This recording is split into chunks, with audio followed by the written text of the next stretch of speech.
Muitos já se dedicaram a elaborar um relato dos fatos que se cumpriram entre nós conforme nos foram transmitidos por aqueles que, desde o início, foram testemunhas oculares e servos da palavra. Eu mesmo investiguei tudo cuidadosamente desde o começo e decidi escrever-te um relato ordenado, ó excelentíssimo Teófilo, para que tenhas a certeza das coisas que te foram ensinadas. No tempo de Herodes, rei da Judéia, havia um sacerdote chamado Zacarias, que pertencia ao grupo sacerdotal de Abias. Seja bem-vindo a mais um encontro com a palavra.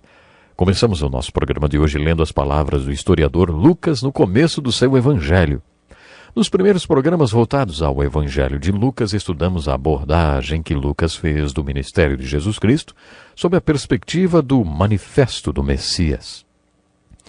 Vimos que quando Lucas relata a vida e o ministério de Jesus, conta que Jesus começou o ministério dele anunciando qual era o seu manifesto ou sua missão. Depois de anunciar seu manifesto, Jesus o provou e colocou-o em prática. Depois ele se dirigiu a vários grupos de pessoas, aos apóstolos, aos líderes religiosos e, é claro, a mim e a você, lançando o seguinte desafio: vocês vão participar comigo da implementação ou da implantação e aplicação da minha missão? Já mencionamos em programas anteriores que a maioria dos líderes mundiais também tem um manifesto. Os comunistas têm um manifesto. Muitos anos antes deste manifesto ter sido escrito, ninguém fez nada em relação a ele. Havia 17 membros no Partido Comunista, até que apareceu o russo Lenin, autor do panfleto O que Fazer, no qual manifestava sua crença no manifesto comunista e a esperança de que os problemas do mundo seriam resolvidos através da aplicação daquele manifesto.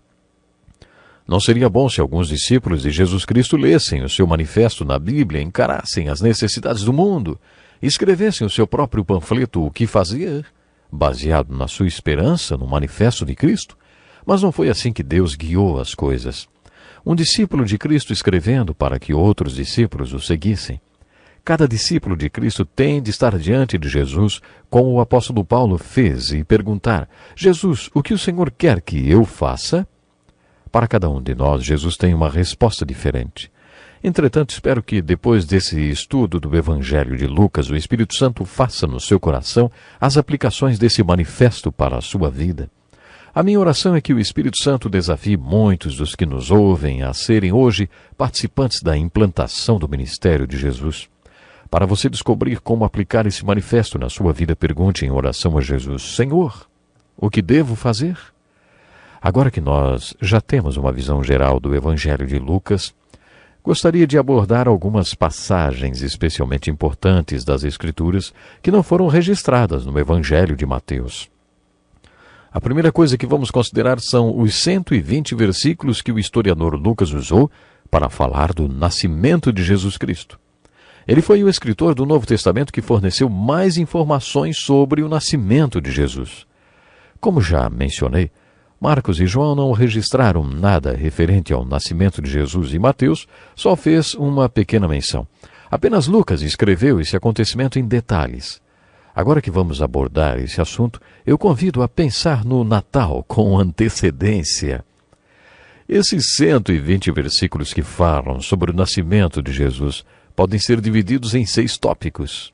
O primeiro fala sobre o nascimento de João Batista.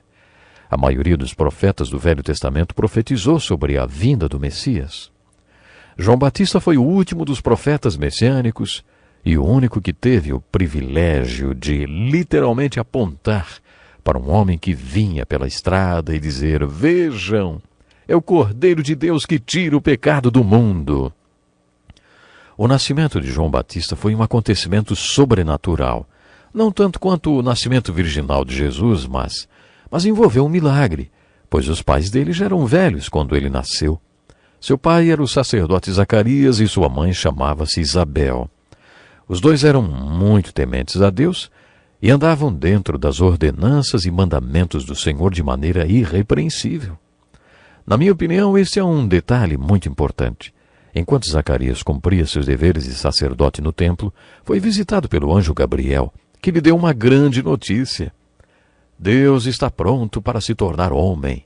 A palavra vai se tornar carne, e você e sua esposa terão um filho. Essa criança será o último profeta messiânico a preceder o Messias.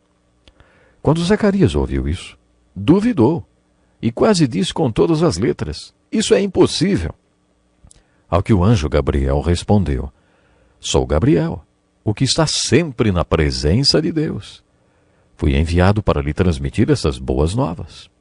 Agora você ficará mudo, não poderá falar até o dia em que isso acontecer, porque não acreditou em minhas palavras, que se cumprirão no tempo oportuno.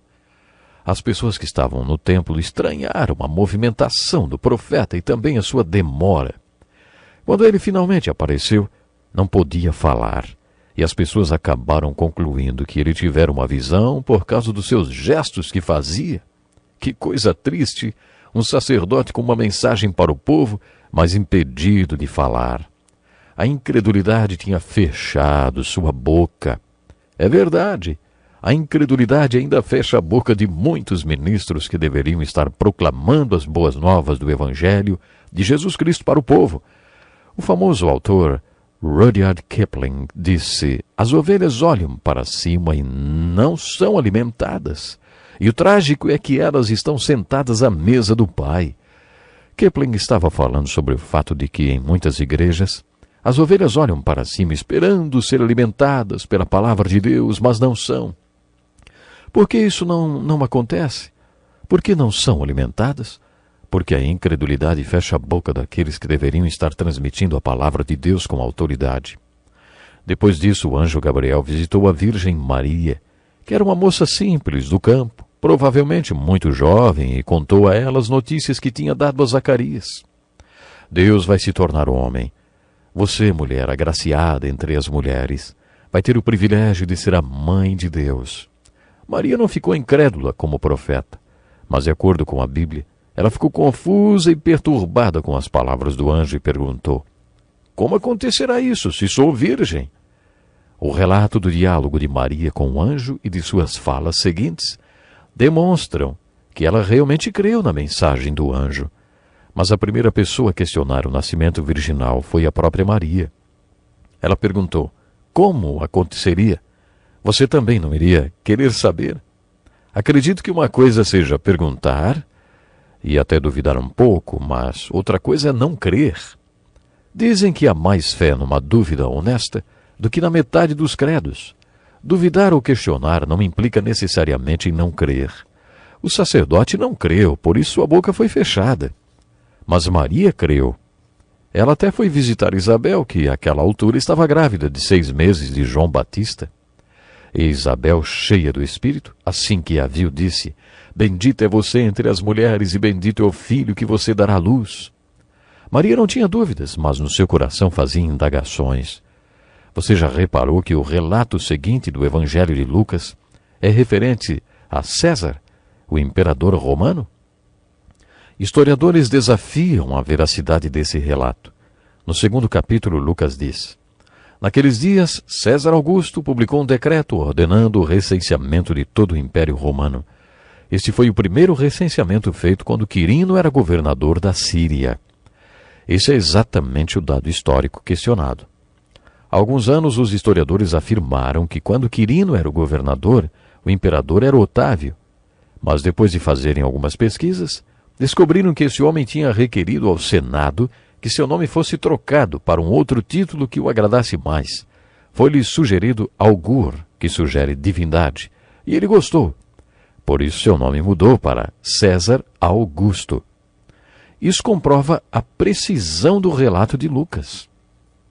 Esse imperador, que achava que governava o mundo inteiro, emitiu um decreto para que houvesse um censo para uma posterior taxação de todos os cidadãos.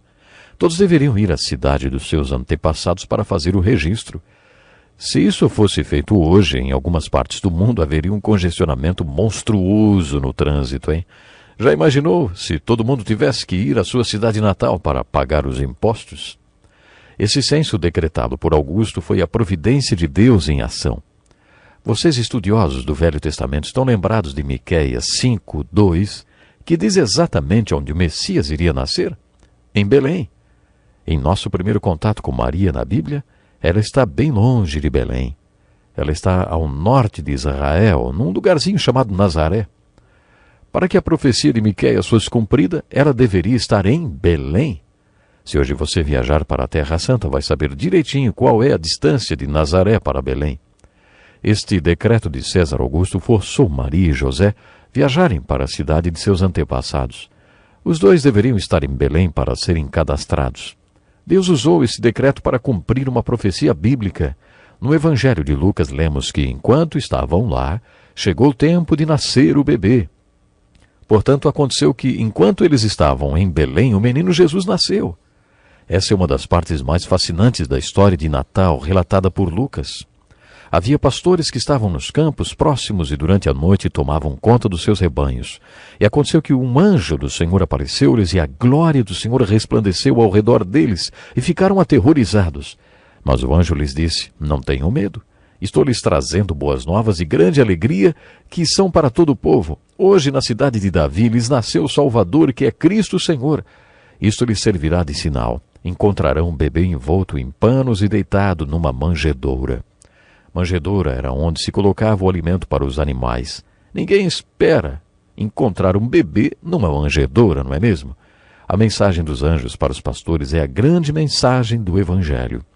Estou lhes trazendo boas novas e grande alegria que são para todo o povo. Em todas as traduções da Bíblia é mencionado que a notícia é para todos.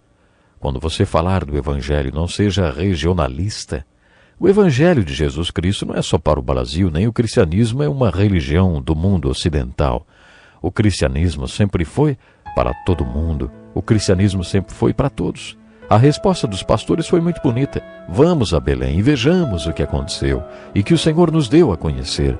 Eles ainda não tinham visto, mas já diziam ver o que aconteceu e que o Senhor nos deu a conhecer. Então correram para lá e encontraram Maria e José e o bebê deitado na manjedoura. Estamos concluindo o programa de hoje. Você acredita nas boas novas do Natal? Você acredita no Evangelho? Pense nisso, hein? Até o próximo programa, não perca. Este é um estudo escrito pelo Dr. Dick Woodward, na voz do pastor Edson Bruno.